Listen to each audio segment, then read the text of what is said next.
All right, so that was the Sports Minister of Maldives. They're effectively looking up to India for further strengthening the partnership between the two nations. And also to discuss the significance of this very important visit of the Prime Minister, I am joined in by a panel of experts. In the studio, I'm joined by Ambassador Rajiv Bhatia. Thank you very much indeed for joining us on this broadcast with WION. I'm also joined in by Mr. Brahma Chalani, who is also a Professor of Strategic Studies at the Centre for Policy and Research. Thank you very much indeed, Mr. Chalani, for joining us on WION. But Ambassador Bhatia, let me begin with you on this. Now, this is the first visit of Prime Minister Narendra Modi in his second term as the Prime Minister, and he's starting off with Maldives. What is the significance attached to this? The significance lies in the fact that this visit is taking place so quickly after the PM took over power in the second term. This is a unique neighbor. It's one of the smallest neighbors. The population is less than 500,000 people. And this is also a place where the security and development of Maldives are deeply interlinked with the security of India. It is right on the periphery. And of course, we all know about the expanding footprint of China in this region. That is yet another important. But I think the most significant thing is that when BIMSTEC leaders were invited to the oath-taking ceremony of the new government, there was some degree of disappointment as to what happens to those countries which were not invited, particularly Maldives and Afghanistan. So we can say that this visit definitely very clearly signals that these smaller neighbors remain still very, very important to India.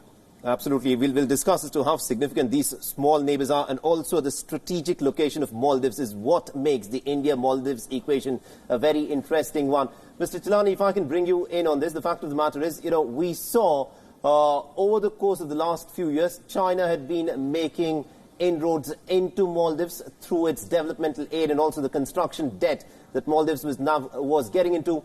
But ever since Mohammed Ibrahim Solih has come in, he's actually shifted his gaze away from China and is increasingly looking towards India to carry out, these construction and infrastructural programs. Can India, in terms of the monetary aid for construction, etc., supplant China in Maldives?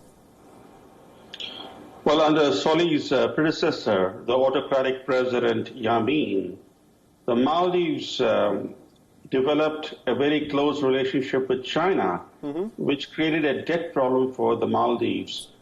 At the same time, the Maldivian relationship with India came under severe strain. Now that the voters have elected Solih as the president and his Maldivian Democratic Party in April swept the parliamentary elections, the new president has the mandate to bring about change, to ensure that the Maldives does not slip into a Chinese debt trap.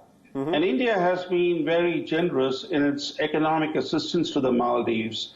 Since Solih took over, India has pledged more than $1.4 billion in aid alone. Now that assistance from India is helping Solih to escape the Chinese debt trap. It's helping him to consolidate political power. It's also helping him to stabilize the Maldivian economy. So Indian assistance has been critical to Solih and to the success of the Maldivian Democratic Party in winning the recent parliamentary elections.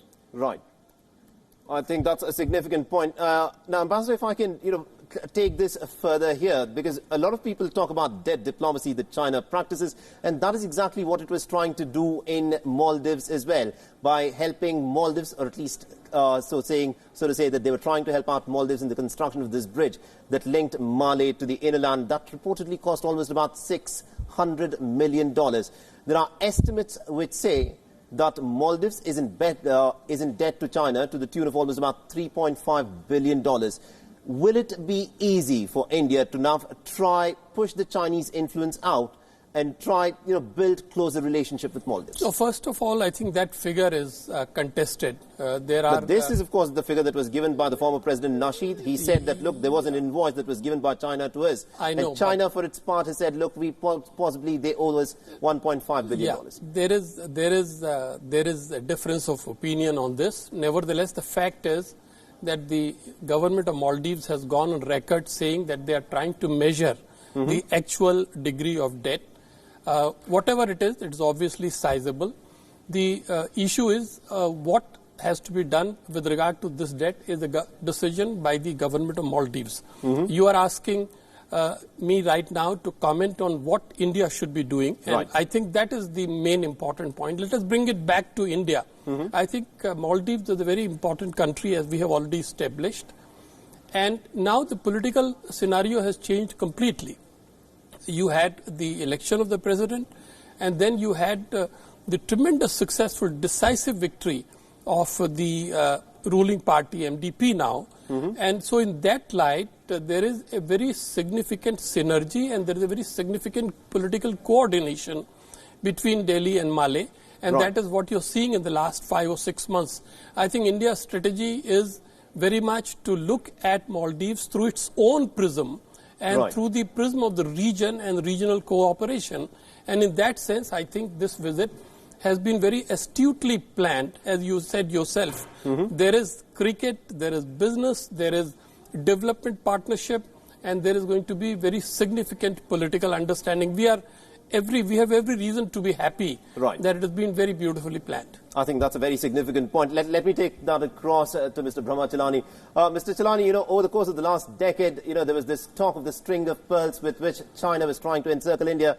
And Maldives was, in fact, one of those countries which China was trying to leverage itself, establish a base there in the Indian Ocean.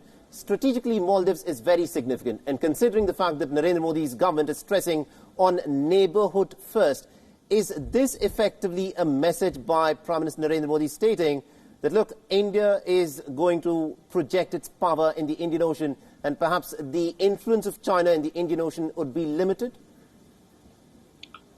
Well, there are two things here. First, that China still enjoys quite a bit of economic leverage over the Maldives. Just because there's a change of government in Mali does not mean that Chinese economic leverage has disappeared. In fact, the new government led by President Soli, to give you one example, has refused to cancel the earlier agreement signed by President Yamin, under which the Chinese government was allowed to set up a marine observatory in the Maldives. Now, this marine observatory can potentially track Indian submarines in the Indian Ocean region, especially in the area around the Maldives. So that agreement still stays. There has been no cancellation of that agreement. So China still enjoys leverage, and we should not minimize Chinese influence in the Maldives. In fact, it's because of Chinese encroachments in the Maldives under President Yamin that New Delhi woke up to the strategic importance of the Maldives. Earlier, we had taken the Maldives for granted. We had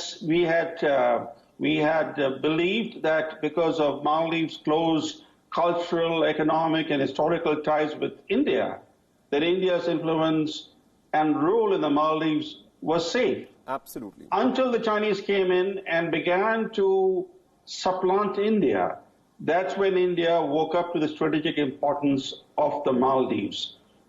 I think that is crucial. Today we have some major challenges vis-a-vis Maldives. It is a small country. It's the smallest Muslim country in the world, both in terms of population as well as in geographical area. The fact that the leader of the world's largest democracy is beginning his new term by visiting the smallest Muslim country is symbolically very important. Maldives is also the world's flattest country because it's very flat and therefore very prone to the dangers of global warming.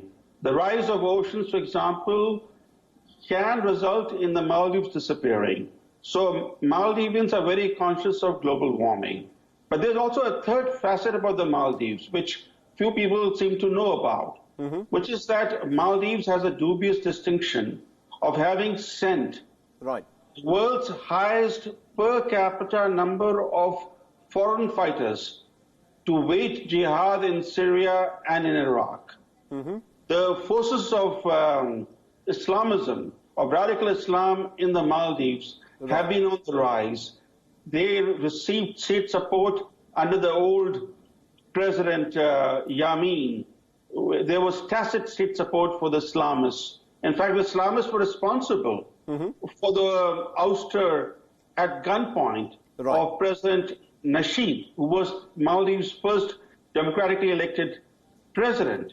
So we have to be cognizant of the fact that Maldives is strategically important, but there are also some serious internal challenges in the Maldives.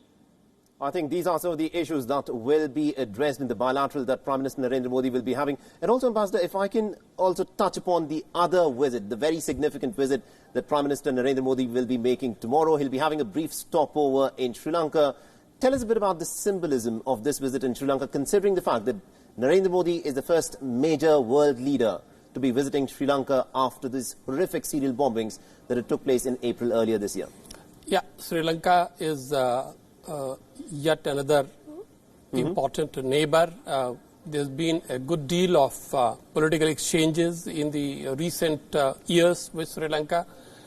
It seems to me that the idea of going to Sri Lanka came up a little later because to Maldives there is the state visit by Prime Minister Modi, and then obviously he is very much going to Sri Lanka. The importance is, as you rightly pointed out, to convey India's solidarity with Sri Lanka and our deep sympathy at a time when they've suffered a national calamity, a national emergency. But also I think it enables the Prime Minister to touch base with all the top political leaders of Sri Lanka, and that way to be able to appreciate as to which way the thinking is going on with regard to some of the key issues facing the country.